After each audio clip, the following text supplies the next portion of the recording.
Ladies and gentlemen, there's a very interesting story I'm reading in the dailies today. That William Ruto was very angry and bitter with the Nyeri Senator, Senator Matinga, who had claimed that Mount Kenya is being shortchanged in Kenya Kwaza, and that Mount Kenya made serious political blunder by entering into Kenya Kwaza without their own political party, and they advised that in 2027, Mount Kenya should form their own political party. William Ruto was mad and ordered Rigathi Gachagua to call the senator. Rigathi Gachagua called the senator, and the senator was still adamant. As fate would have it, you remember when they went to Nyeri, Rigathi Gachagua publicly lectured the Nyeri senator. Do you think Mount Kenya made a mistake of joining Kenya Kwaza without their own political party? Because let's face it, Mount Kenya is one of the largest voting blocks we have in the Republic of Kenya. I don't want to get into that for now. Maybe we'll do a proper analysis about the statement by the Nyeri senator. In this video, I want us to talk about something which is also significant. Kimani Ngunjiri, who is a former member of parliament for Bahati, claimed that UDA is dead and buried. And when Kimani Ngunjiri says that UDA is dead and buried, you better believe him. No, I want to say enough is enough. Watu ya Nakuru hatutadhulumiwa vile tunaendelea kudhulumiwa. We are urging the president, please intervene. Please intervene on this issue. It will bring problem. Now I'm saying very well, I don't think there is somebody who vote for UDA hapa. Na watu wakuja hapa kusema mambo ya UDA watachomwa. If that is the behavior UDA is doing, si UDA ni Susan na bwana yake, they are the owners of the party. They are the people who are doing this in the Kenyans. Then murudi museme sasa tutuna mambo ingine ya kufikiria, unless you don't have common sense to think. Na uone we are in problem na kuko shida. No, that's Kimani Ngunjiri. And you better believe him that UDA is actually dead and buried in Nakuru. And that if elections were to be held, nobody would vote for UDA party in Nakuru. During the last election, I followed the politics of William Ruto very closely. And I followed the roles which were being played by various players in William Ruto's camp. Kimani Ngunjiri was one of the pillars in William Ruto's camp. And I remember in December 2019, I think it must have been around 19th of December, Kimani Ngunjiri led a delegation of Kikuyu elders to Sugoi. The Kikuyu elders symbolically crossed River Sosiani in Eldoret town and were received on the other side by Kalenjin elders. That marked the bond between the Kikuyus and the Kalenjin nation.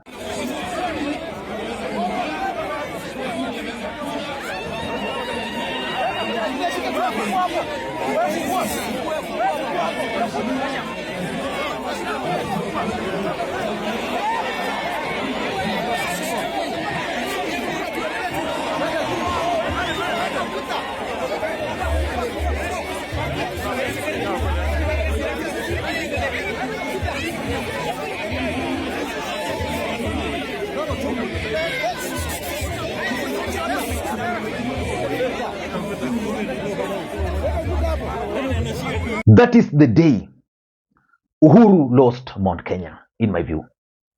And just recently, for you to understand why Kimani Ngunjiri played a key role for Ruto, and therefore whatever he says we must take seriously.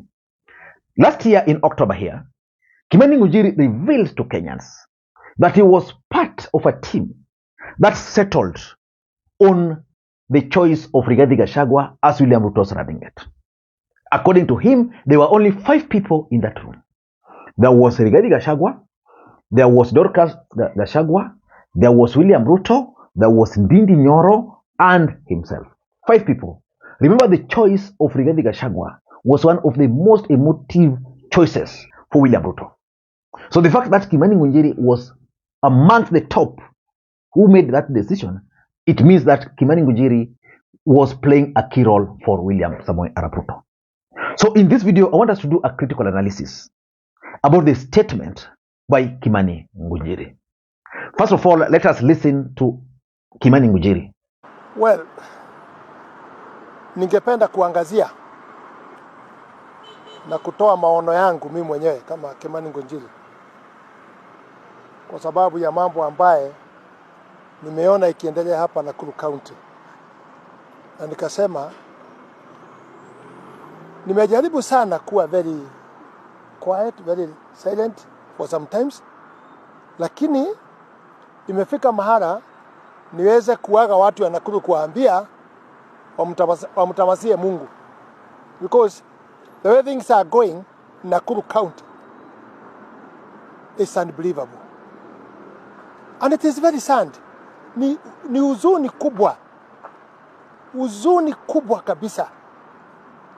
Kama mashamba yote yatachukuliwa 58 hapa kwa showground, kila pahali mashamba inachukuliwa. Ukienda Egerton imechukuliwa eka 1,500. Egerton, the institution is there too. The institution and the way the population of Kenya is coming up.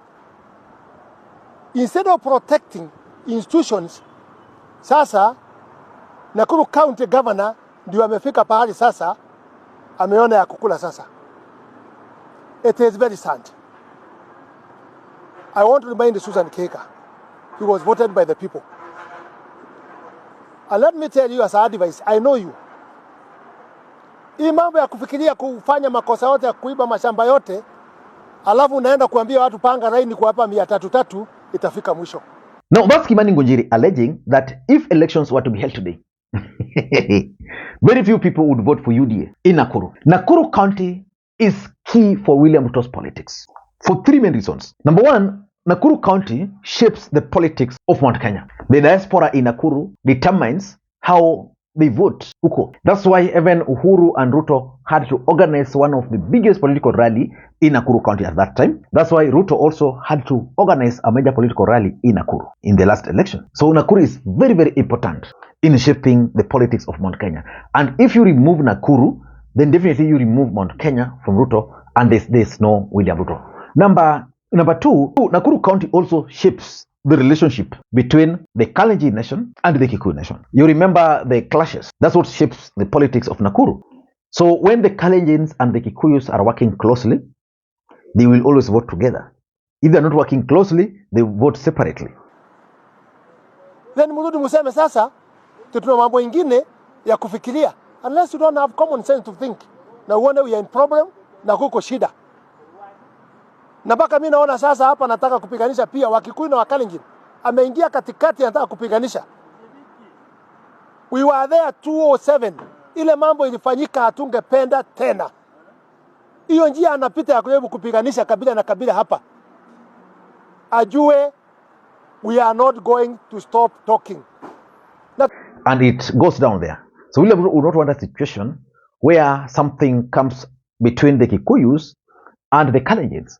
And therefore, Nakuru is key for him to do that. And lastly, Nakuru is also one of the largest voting blocks we have in the country.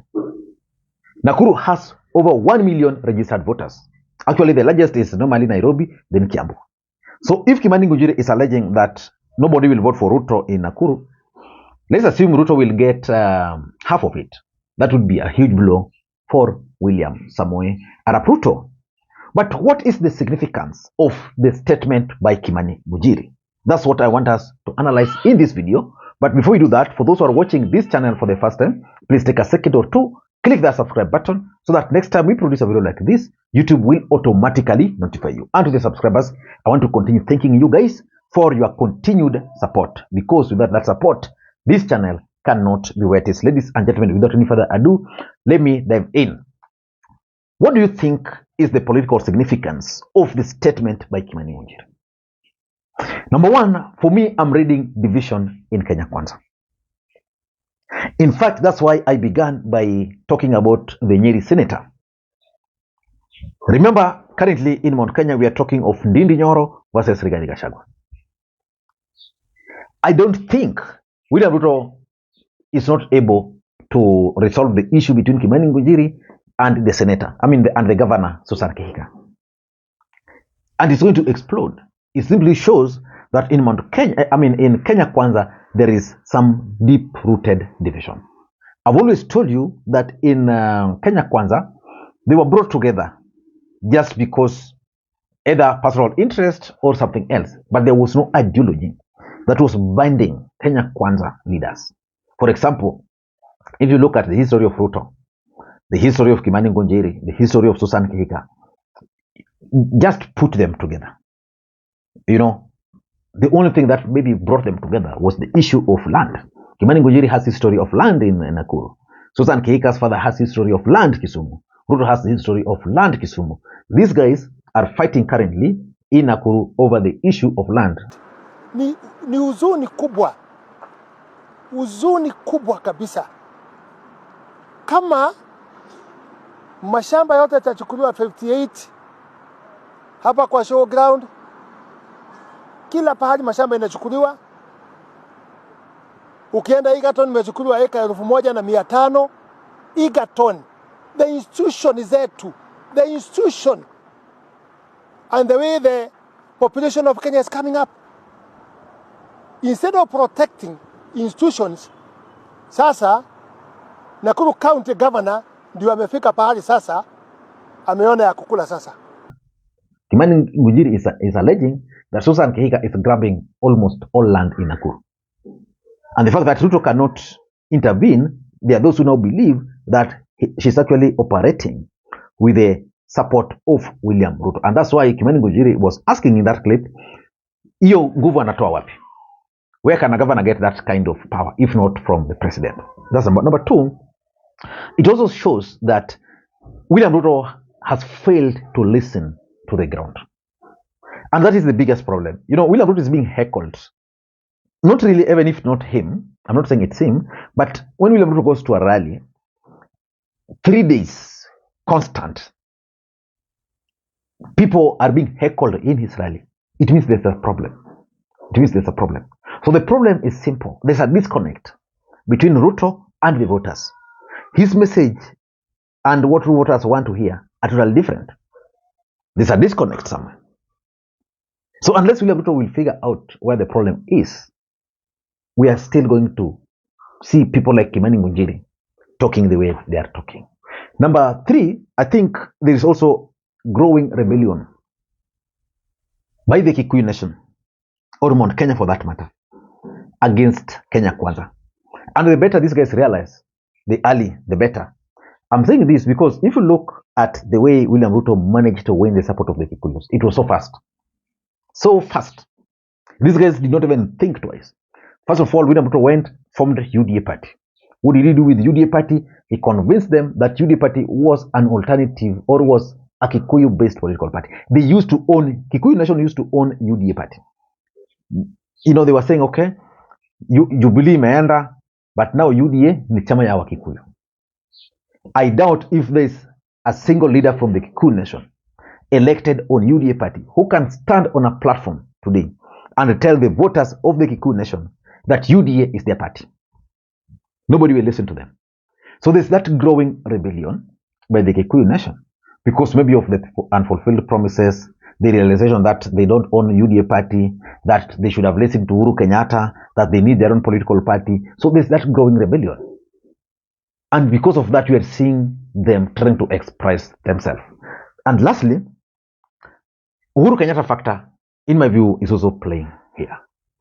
These are people who viewed Uhuru Kenyatta as anointed one. You know, sometimes I don't understand why Kikuyu Nation dumped Uhuru Kenyatta, because at some point, Uhuru Kenyatta was the anointed one. By God, was a darling. Then from nowhere, they dumped him. So which means there's something that forced them to dump him. Now they are realizing that, okay, maybe Uhuru was right. Uhuru warned us. He was right. We ought to have listened. Uhuru told us to go to any political party. I mean, we either join Jubilee or we form our own political party. My projection is that in the next election, even if Mount Kenya were to vote for UDA Party, they are going to have several other political parties winning seats in Mount Kenya. I don't know what to think. That's my take. UDA is dead. UDA is buried in Nakuru. It's spreading to other parts of the country. One term loading. Bye-bye.